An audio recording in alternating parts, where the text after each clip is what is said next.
매일 억지로 적게 먹고 안 먹고 있는데 아직도 살이 안 빠진다고요? 그건 다이어트 한 게 아니고 그냥 몸을 고문한 거예요. 살 빼려고 무작정 굶고 열나 운동할 필요 없어요. 여러분한테 필요한 건 참는 게 아니라 오늘 알려드릴 지방부터 활활 태우는 정확한 치트키입니다. 다이어트를 하는데 제일 안 빠졌으면 좋겠는 얼굴살, 가슴, 허벅지 이런 데만 빠지고 뱃살은 진짜 안 빠지지 않아요? 30대 넘어봐요.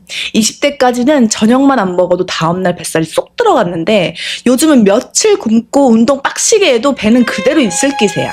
아니 오히려 더 나오는 것 같아. 늘 부어있어. 오늘은 살 빠지는 순서 싹 무시하고 빼고 싶은 부위 지방부터 순식간에 태우는 가장 강력한 방법 알려드릴게요.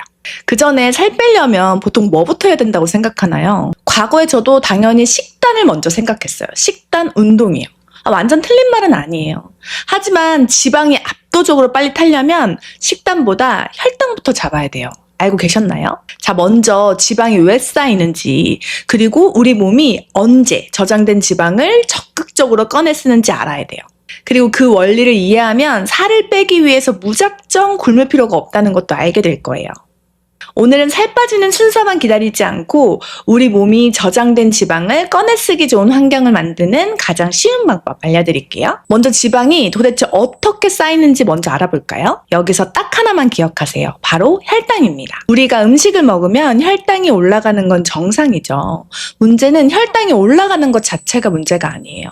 얼마나 빠르게 팍 혈당 스파이크가 치고 이런 큰 출렁임이 하루 종일 얼마나 반복되느냐가 중요합니다. 예를 들어 아침부터 빵이나 달달한 음료처럼 탄수화물이 많은 음식, 당 음료를 한꺼번에 먹었다고 해볼게요. 혈당이 완만하게 움직이는 게 아니고 팍 혈당 스파이크 치겠죠?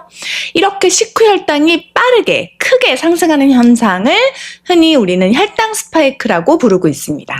그러면 우리 몸은 가만히 있지 않아요. 혈액 속에 당이 많아졌으니 췌장에서 인슐린이라는 호르몬을 분비합니다.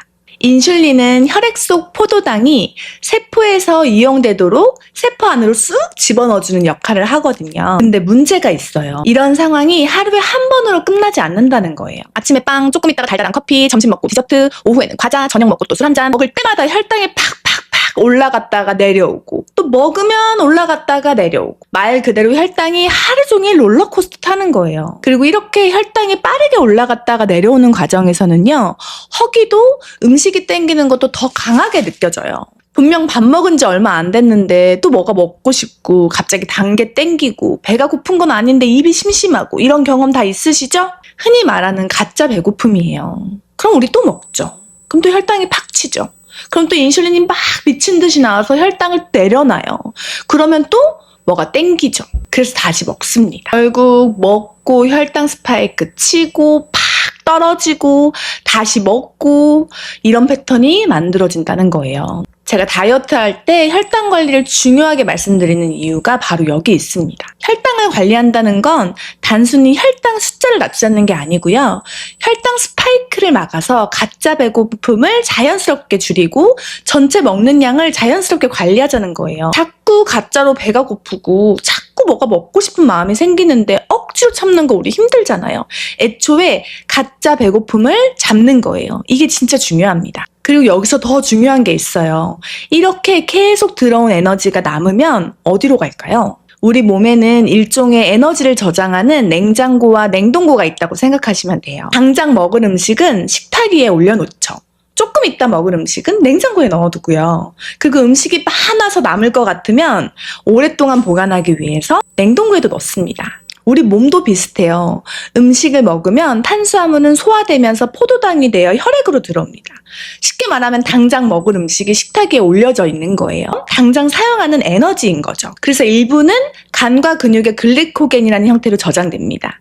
이건 우리 몸의 냉장고라고 생각하시면 돼요. 그런데 이미 필요한 에너지는 충분한데 음식이 계속 들어와요. 그리고 장기적으로 내가 사용하는 것보다 더 많은 에너지가 계속 들어오면 남는 에너지는 결국 냉동실로 가죠. 그게 체지방으로 저장이 된다는 거예요. 바로 우리 몸의 냉동실, 지방 창고입니다. 배도 넣어두고 옆구리도 넣어두고 허벅지도 넣어두고 여러분이 그렇게 빼고 싶어하는 뱃살도 결국 어느 날 갑자기 생긴 거 아니잖아요. 오랜 시간 쓰고 남는 에너지가 조금씩 저장되어서 온 결과예요. 자, 여기서 질문 하나 드릴게요. 냉장고에 먹을 게 있는데 굳이 냉동고 문 열어서 꽁꽁 얼려놓은 음식부터 꺼내 먹을까요? 우리 몸도 이해하기 쉽게 비유하면 이렇습니다. 당장 먹을 건 식탁 위에 있는 음식 먼저, 그리고 냉장고에서 꺼내 먹죠. 이게 없어야 냉동실에서 꺼내 먹습니다. 당장 들어오는 에너지가 없어야 저장해둔 지방까지 활용할 기회가 생기는 거예요. 그런데 이 순서 무시하고 내 몸에 쌓아둔 지방 창고에서 바로 꺼내 에너지로 쓰면 지방이 빠지는 겁니다. 냉동실에서 바로 꺼내서도 따끈하게 바로 먹으면 되겠네요. 여기서 오늘 영상의 치트키가 나옵니다. 첫째, 먹는 양보다 먼저 먹는 순서를 바꾸세요. 바로 이것만 기억하세요. 채소, 단백질, 탄수화물. 덜 먹지 않고 참지 말고 먹던 음식을 먹되 순서만 바꾸는 겁니다. 식탁에 밥과 고기, 나물, 샐러드가 있다고 해볼게요. 평소에는 밥부터 크게 한 숟가락 먹었다면 오늘부터는 채소부터 드세요. 그 다음 달걀, 생선, 두부, 고기 같은 단백질을 먹습니다. 그리고 밥이나 면 같은 탄수화물을 마지막에 먹는 거예요. 왜 이렇게 해야 될까요? 채소처럼 식이섬유가 많은 음식과 단백질을 먼저 먹고 탄수화물을 뒤에 먹으면 탄수화물부터 먹었을 때보다 식후 혈당 상승을 완만하게 만드는 데 도움이 되거든요. 순서만 바꿨는데요. 억지로 참을 필요 없죠. 채소 먼저 먹고 단백질 먹고 나면 이미 어느 정도 배가 차요. 그 상태에서 마지막으로 밥을 먹던 후식으로 냉면을 먹던 처음부터 먹을 때보다는 자연스럽게 양을 조절하기 쉬워집니다. 이미 배가 어느 정도 찼기 때문에 자연스럽게 덜 먹게 되는 거죠. 이 작은 차이가 식후 혈당 반응뿐만 아니라 전체 식사량을 관리하는 데도 도움을 줄 수 있어요. 두 번째, 식사와 식사 사이에 의미 없이 먹는 걸 줄이는 거예요. 과자 하나쯤이야, 젤리 요만한 거 하나쯤이야 이러면서 먹고 있던 것부터 찾아보세요. 그리고 당 떨어진다고 먹었던 달달한 음료, 이렇게 쉽게 먹을 수 있는 거 말이에요. 우리 식사는 제대로 하고 이런 불필요한 간식을 줄여보자고요. 여기에 지방을 활활 태워줄 부스터 하나만 붙일게요. 바로 식후 걷기입니다. 밥 먹고 바로 의자에 앉지 말고 소파에 눕지 말고요. 가능한 범위에서 가볍게라도 움직여보세요. 거창하게 운동복 갈아입고 운동을 하는 게 아니고요. 식사 후에 잠깐이라도 걷는 거예요. 움직이세요. 그럼 포도당을 사용하는 데 도움이 되고 규칙적으로 몸을 자주 움직이면 장기적으로 체중 관리에도 중요합니다. 오늘 알려드린 방법 간단하게 정리해 볼게요. 채소, 단백질, 탄수화물.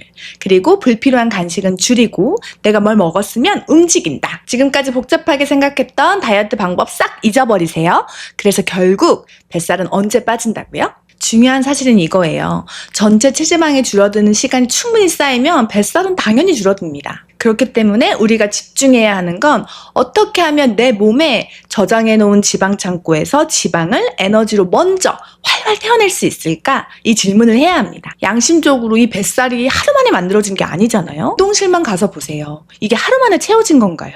몇 달, 몇 년 동안 냉동실에 차곡차곡 쌓아놓은 거예요. 냉동실 음식처럼 하루 만에 이거 싹 버려버리고 싶은데 내 몸은 그렇게 안 되잖아요. 다이어트는 누가 더 독하게 참아서 단기간에 몇 킬로를 뺐는지 확인하는 싸움이 아니에요. 쉽게 실천할 수 있는 방법을 평생 지속 유지하느냐입니다. 오늘부터 굶고 빡세게 운동하지 마세요. 딱 이거 바꿔보시는 거예요. 밥부터 먹지 말고 채소 먼저, 단백질, 그 다음에 탄수화물. 그리고 식사가 끝났다면 잠깐이라도 걸어보세요. 이 작은 습관이 반복되고 전체적인 섭취량과 활동량이 함께 관리되면 저장된 체지방도 당연히 줄어듭니다. 그리고 그 시간이 충분히 쌓였을 때 여러분이 그렇게 빼고 싶어 하던, 내가 그렇게 빼고 싶어 하던 뱃살도 결국 빠지기 시작해요. 앞으로 비우고 채우는 빛의 웰니스 채널에서는 단기간에 몇 킬로 빼고 다시 찌는 다이어트가 아니고요. 평생 요요 없이 힘들지 않게 유지할 수 있는 다이어트 방법과 비우고 채우는 건강한 습관에 대해서 이야기해보려고 합니다. 왜 혈당이 중요한지, 왜 같은 음식을 먹어도 사람마다 반응이 다른지, 어떻게 먹고 어떻게 움직여야 내 몸이 조금 더 편안해지는지, 과학적인 원리를 바탕으로 어렵지 않게, 그리고 여러분이 오늘부터 바로 지금 당장 실천할 수 있는 방법을 알려드리겠습니다. 다이어트는 단기간에 살을 빼는 기술이 아니에요. 내 몸을 이해하고 평생 유지할 수 있는 시스템을 만드는 과정입니다. 그리고 그 시장은 거창하지 않아요. 지금 바로 영상 좋아요 눌러주시고 빛의 웰니스 채널 구독하셔서 저와 함께 하나씩 배워나가시면 됩니다. 혼자 하다가 궁금한 게 생기거나 어떻게 나는 살을 빼야 되는지 막막하신 분들은 댓글에 있는 오픈 채팅방 링크로 들어오세요. 궁금하신 내용 남겨주시면 함께 고민하고 해결해드리겠습니다. 비우고 제대로 채우면 평생 날씬하게 유지할 수 있는 몸, 빛의 웰니스와 함께 만들어 가겠습니다. 감사합니다.